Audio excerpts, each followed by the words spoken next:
Friends, എല്ലാവർക്കും മച്ചൂസ് വ്ലോഗിലേക്ക് സ്വാഗതം. ഇന്ന് നമ്മളൊരു ഇഡലിയുടെ റെസിപ്പി വീഡിയോ ആയിട്ടാണ് വന്നിരിക്കുന്നത്. ഇഡലി എല്ലാവർക്കും ഇഷ്ടമല്ലേ? നമ്മൾ ഇന്ന് റവ യൂസ് ചെയ്തിട്ടാണ് ഇഡലി ഉണ്ടാക്കുന്നത്.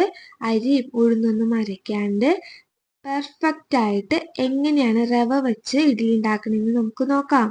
അതിനായിട്ട് ഒരു ബൗൾ വയ്ക്കുക. ബൗളിലേക്ക് 2 കപ്പ് റവയാണ് ഇനി ചേർത്ത് കൊടുക്കേണ്ടത്. ഞാനിവിടെ വറുക്കാത്ത റവയാണ് എടുത്തിട്ടുള്ളത്. ഈ 2 കപ്പിന് പകരം 1 കപ്പിന്റെ അളവിൽ നമുക്ക് ചെയ്തെടുക്കാം. അപ്പൊ ഞാൻ എടുക്കുന്ന അളവിന്റെ പകുതി വീതം വെച്ച് എടുത്താൽ മതി. ഇനി ഇതിലേക്ക് തൈരാണ് ചേർത്ത് കൊടുക്കേണ്ടത്. പുളിയില്ലാത്ത നല്ല കട്ട തൈര് 1 കപ്പ് ചേർത്ത് കൊടുത്തിട്ടുണ്ട്. ഇനി 1/2 ടീസ്പൂൺ ഉപ്പ് ചേർത്ത് കൊടുക്കുക. ഉപ്പ് നോക്കിയിട്ട് വേണം ചേർത്ത് കൊടുക്കാൻ. പുളി കൂടുതലാണെന്നുണ്ടെങ്കിൽ ഉപ്പ് കുറച്ച് കൂടുതൽ ചേർത്ത് കൊടുക്കേണ്ടതായിട്ട് വരും. ഇനി നന്നായിട്ട് മിക്സ് ചെയ്ത് കൊടുക്കാം. തൈരും റവയൊക്കെ നന്നായിട്ട് യോജിച്ച് വരുന്നത് വരെ നന്നായിട്ടൊന്ന് മിക്സ് ചെയ്ത് കൊടുക്കാം. നമ്മുടെ ചാനൽ എല്ലാവർക്കും ഇഷ്ടമാകുന്നുണ്ടെങ്കിൽ എല്ലാ കൂട്ടുകാരും ഒന്ന് സബ്സ്ക്രൈബ് ചെയ്യണേ. ലൈക്ക് ചെയ്യാനും ഷെയർ ചെയ്യാനും കമന്റ് ചെയ്യാനും ആരും മറന്നു പോവല്ലേ. തൊട്ടടുത്തുള്ള ബെൽ ബട്ടൺ ഒന്ന് എനേബിൾ ചെയ്താൽ ഞങ്ങളിടുന്ന പുതിയ പുതിയ വീഡിയോസിന്റെ നോട്ടിഫിക്കേഷൻ പെട്ടെന്ന് തന്നെ ഫോണിൽ വരും. ഇപ്പൊ നമ്മൾ നന്നായിട്ട് മിക്സ് ചെയ്ത് കൊടുത്തിട്ടുണ്ട്. ഇനി ഇതിലേക്ക് ആവശ്യത്തിനുള്ള വെള്ളമാണ് ഇനി ചേർത്ത് കൊടുക്കേണ്ടത്. വെള്ളം ചേർത്ത് കൊടുക്കുമ്പോൾ ശ്രദ്ധിച്ച് ചേർത്ത് കൊടുക്കണം. ആദ്യം ഞാനിവിടെ 1 കപ്പ് വെള്ളമാണ് ചേർത്ത് കൊടുത്തത്.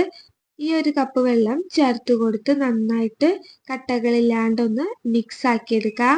അതിനുശേഷം ആവശ്യമുള്ളത്ര വെള്ളം പിന്നെയും ചേർത്ത് കൊടുക്കാം. നന്നായിട്ട് ഒട്ടും കട്ടകളില്ലാതെ നമുക്ക് മിക്സ് ചെയ്തെടുക്കാം.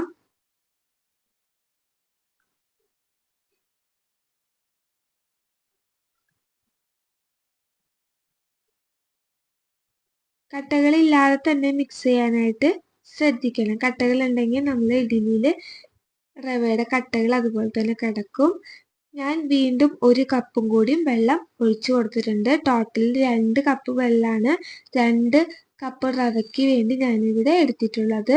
1 കപ്പ് തൈരും ഉപ്പ് നോക്കിയിട്ട് വേണം ഉപ്പ് ചേർത്ത് കൊടുക്കാൻ. ഞാനിവിടെ 1/2 ടീസ്പൂൺ ഉപ്പാണ് നേരത്തെ ചേർത്ത് കൊടുത്തത്. ലാസ്റ്റ് ഇതെല്ലാം മിക്സാക്കി കഴിഞ്ഞിട്ട് നമ്മൾ ഉപ്പൊന്ന് ടേസ്റ്റ് ചെയ്ത് നോക്കിയിട്ട് ഉപ്പ് വേണമെങ്കിൽ ചേർത്ത് കൊടുക്കണം. അതാരും മറന്നു പോവരുത്. ഉപ്പ് കൂടിയാലും പ്രശ്നമാണ്, ഉപ്പ് കുറഞ്ഞാലും നമുക്ക് ഉപ്പുമാവിൽ അത്യാവശ്യത്തിനുള്ള ഉപ്പ് ഉണ്ടാവില്ല. അപ്പോൾ ഉപ്പൊക്കെ നന്നായിട്ട് ശ്രദ്ധിച്ച് ഇടണം. ഇപ്പോൾ ഒരുവിധം നന്നായിട്ട് ഞാൻ കട്ടകളില്ലാണ്ട് നല്ലൊരു ബാറ്റർ ആക്കിയിട്ട് വെച്ചിട്ടുണ്ട്. നമ്മൾ പെട്ടെന്ന് തന്നെ ഉണ്ടാക്കുന്ന ഒരു ഇഡ്ഡലി റെസിപ്പിയാണിത്. ഓവർനൈറ്റ് ഒന്നും വെക്കേണ്ട ആവശ്യമില്ല. എല്ലാവർക്കും ഇഷ്ടപ്പെടും. കുട്ടികൾക്ക് സ്കൂളിൽ ടിഫിനായിട്ട് കൊടുത്തുവിടാൻ പറ്റുന്ന ഒരു അടിപൊളി റെസിപ്പിയാണ്. ഉപ്പുമാവായിട്ട് കൊടുക്കുമ്പോൾ കഴിക്കാനായിട്ട് കുട്ടികൾക്ക് മടിയായിരിക്കും. സ്പൂണും ഒക്കെ വെച്ച് കഴിക്കാൻ ഭയങ്കര മടിയാണ്. അപ്പം ഇതുപോലെ ഒരു ഇഡ്ഡലി രൂപത്തിൽ ഉപ്പുമാവ് ഉണ്ടാക്കി കൊടുത്തു കഴിഞ്ഞാൽ കുട്ടികളുടെ വയറ് നിറയുന്നത് വരെ അവർ കൈ പിടിച്ച് കഴിക്കും. അവർക്ക് സ്കൂളിൽ ടിഫിൻ ബോക്സിൽ വെച്ച് കൊടുക്കാനും നമുക്ക് എളുപ്പമാണ്. പ്രത്യേകിച്ച് വേറെ കറിയുടെ ഒന്നും ആവശ്യമില്ല.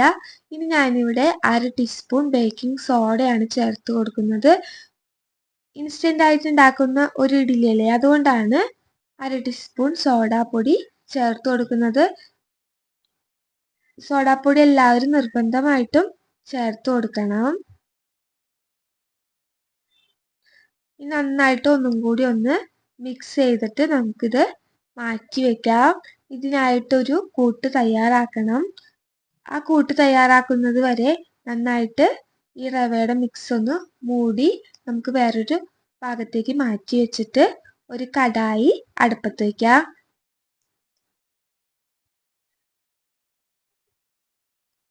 കടായി നന്നായിട്ട് ചൂടായി വരുമ്പോൾ അതിലെ വെള്ളത്തിൻ്റെ അംശമൊക്കെ പോയി കഴിയുമ്പോൾ നമുക്ക് കുറച്ച് വെളിച്ചെണ്ണ ഒഴിച്ചു കൊടുക്കണം. വെളിച്ചെണ്ണ തന്നെയായിരിക്കണം ഒഴിച്ചു കൊടുക്കേണ്ടത്, ഓയിൽ ഒഴിച്ചു കൊടുക്കരുത്. ഓയിൽ ഒഴിച്ചു കൊടുത്താൽ ആ ഒരു ടേസ്റ്റ് കിട്ടില്ല. അപ്പോൾ വെളിച്ചെണ്ണ തന്നെ ഒഴിച്ചു കൊടുക്കുക. വെളിച്ചെണ്ണ ഒഴിച്ചിട്ട് നന്നായിട്ട് അത് ചൂടാവുന്നവരെ ഒന്ന് വെയിറ്റ് ചെയ്യുക. ചൂടായി കഴിയുമ്പോൾ 1 ടീസ്പൂൺ കടുക് ചേർത്ത് കൊടുക്കുക. കടുകിന് നന്നായിട്ട് പൊട്ടുന്നത് വരെ വെയിറ്റ് ചെയ്ത് കൊടുക്കണം. കടുക് നന്നായിട്ട് പൊട്ടിക്കഴിയുമ്പോൾ 1 ടീസ്പൂൺ ഉഴുന്നുപരിപ്പ് ഇട്ട് കൊടുക്കുക. ഉഴുന്നുപരിപ്പും നമ്മുടെ കടുകും നന്നായിട്ട് പൊട്ടിക്കഴിയുമ്പോൾ ഇതിലേക്ക് അരിഞ്ഞു വെച്ചിരിക്കുന്ന പച്ചക്കറികളാണ് ആഡ് ചെയ്ത് കൊടുക്കേണ്ടത്. ക്യാരറ്റ്, പച്ചമുളക്, ഇഞ്ചി, കറിവേപ്പില ഇതൊക്കെയാണ് ഞാനിവിടെ അരിഞ്ഞു വെച്ചിരിക്കുന്നത്. ഇനി നമ്മൾ ഇതിലേക്ക് ഗ്രീൻ പീസും കൂടി ആഡ് ചെയ്ത് കൊടുക്കാം. ഞാനിവിടെ ഗ്രീൻ പീസ് ആഡ് ചെയ്ത് കൊടുക്കുന്നില്ല. ആദ്യം ഞാൻ പച്ചമുളകാണ് ഇട്ട് കൊടുക്കുന്നത്. ഒരു മീഡിയം സൈസിലുള്ള ഒരു 3 പച്ചമുളക് ചെറുതായിട്ട് കട്ട് ചെയ്തതാണ് ഇട്ട് കൊടുത്തത്. ഇത് നന്നായിട്ടൊന്ന് സോട്ട് ചെയ്ത് കൊടുക്കണം. അതിനുശേഷം ഇഞ്ചി ഇട്ട് കൊടുക്കുക. 1 ടീസ്പൂണിൻ്റെ അടുത്ത് ഇഞ്ചി, ഒരു ചെറിയൊരു പീസ് ഇഞ്ചിയാണ് ഞാൻ എടുത്തിരിക്കുന്നത്. ആ ഒരു ഇഞ്ചി ചെറിയ ചെറിയ പീസാക്കി കട്ടെടുക്കുക. ഏകദേശം 1 ടീസ്പൂണിൻ്റെ അടുത്ത് വരുന്നുണ്ട്. അത് നമുക്ക് ചേർത്ത് കൊടുത്തിട്ട് നന്നായിട്ടൊന്ന് സോട്ട് ചെയ്ത് കൊടുക്കുക. കറിവേപ്പില ചെറുതായിട്ട് അരിഞ്ഞതും കൂടി ഞാനിവിടെ ഇട്ട് കൊടുത്തിട്ടുണ്ട്. ഇതിൻ്റെ ഒരു പച്ചക്കുത്ത് മാറുന്നത് വരെ ഒന്നൊന്ന് സോട്ട് ചെയ്തെടുക്കുക. അതിനുശേഷം നമ്മൾ അരിഞ്ഞു വെച്ച ക്യാരറ്റ് ഇട്ട് കൊടുക്കുക. ഇവിടെ ഒരു 3 ക്യാരറ്റാണ് ഞാൻ എടുത്തിരിക്കുന്നത്. ഒരു മീഡിയം സൈസിലുള്ള ഒരു 3 ക്യാരറ്റാണ്. ഇനി ഈ ക്യാരറ്റ് നന്നായിട്ടൊന്ന് കുക്ക് ചെയ്ത് വരുന്നത് വരെ നന്നായിട്ട് മിക്സ് ചെയ്ത് കൊടുക്കുക.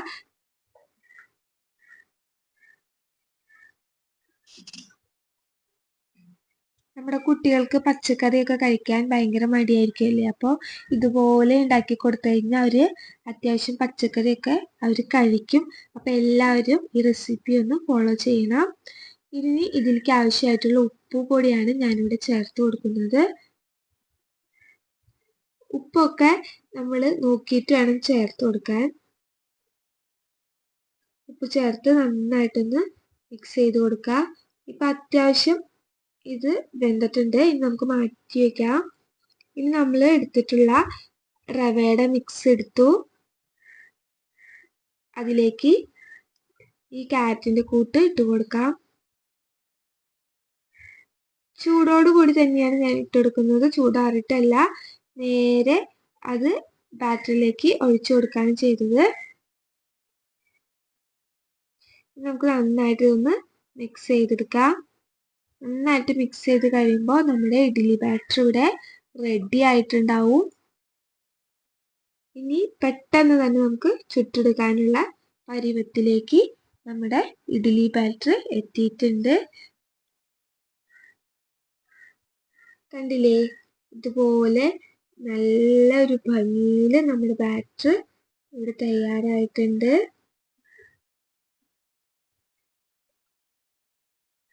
ഇനി നമുക്ക് ഇഡ്ഡലി ഉണ്ടാക്കണ തട്ടെടുത്ത് വയ്ക്കാം. നന്നായിട്ട് ഓയിലൊന്ന് സ്പ്രെഡ് ചെയ്ത് കൊടുക്കണം. ഞാനിവിടെ വെളിച്ചെണ്ണയാണ് യൂസ് ചെയ്യുന്നത്. വെളിച്ചെണ്ണ നന്നായിട്ട് എല്ലാ ഇഡ്ഡലി തട്ടിലും സ്പ്രെഡ് ചെയ്ത് കൊടുക്കണം. എന്തിനാണ് ഇഡ്ഡലി തട്ടിൽ ഓയിൽ സ്പ്രെഡ് ചെയ്യണമെന്ന് എല്ലാവർക്കും അറിയാലോ. ഒട്ടിപ്പിടിക്കാണ്ട് നമുക്ക് പെട്ടെന്ന് ഡിമോൾഡ് ചെയ്തെടുക്കാൻ വേണ്ടിയിട്ടാണ് ഇതുപോലെ ഓയിൽ ഒഴിച്ചു കൊടുക്കുന്നത്.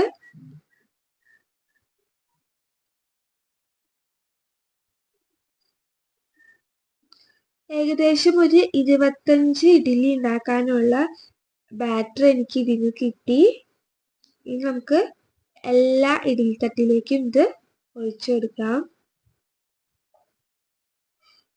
ഒരു 15 മിനിറ്റ് നേരം സ്റ്റീം ചെയ്ത് കഴിയുമ്പോഴേക്കും നമ്മുടെ ഇഡ്ഡലി പെർഫെക്റ്റ് ആയിട്ട് കിട്ടിയിട്ടുണ്ടാവും. അപ്പം എല്ലാവർക്കും ഇഷ്ടപ്പെടുന്ന ഒരു അടിപൊളി ഇഡ്ഡലിയുടെ റെസിപ്പി വീഡിയോ ആണിത്. അപ്പം ആരും സ്കിപ്പ് ചെയ്ത് കളയാണ്ട് മുഴുവനായിട്ട് കാണാനായിട്ട് ശ്രമിക്കണം.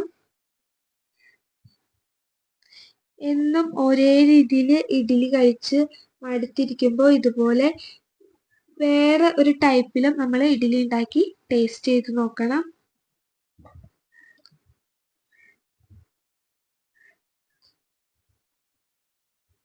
ഇത് കഴിക്കുമ്പോൾ ഒരു ഇഡ്ഡലിയുടെ ടേസ്റ്റ് തന്നെയായിരിക്കും ഉണ്ടാവുന്നത്. പക്ഷെ ഇഡ്ഡലി ആയിട്ട് നമ്മൾ കഴിക്കുമ്പോൾ നമുക്കൊരു വേറൊരു ഫീലായിരിക്കും. ഇനി നമുക്ക് ഓപ്പൺ ചെയ്ത് നോക്കാം. ഇപ്പോൾ 15 മിനിറ്റ് നേരം കുക്ക് ചെയ്തിട്ടുള്ള ഇഡ്ഡലി ഇവിടെ തയ്യാറായിട്ടുണ്ട്. നന്നായിട്ട് വെന്ത് വന്നിട്ടുണ്ട്. എൻ്റെ ഈ വീഡിയോ എല്ലാവർക്കും ഇഷ്ടമായോ?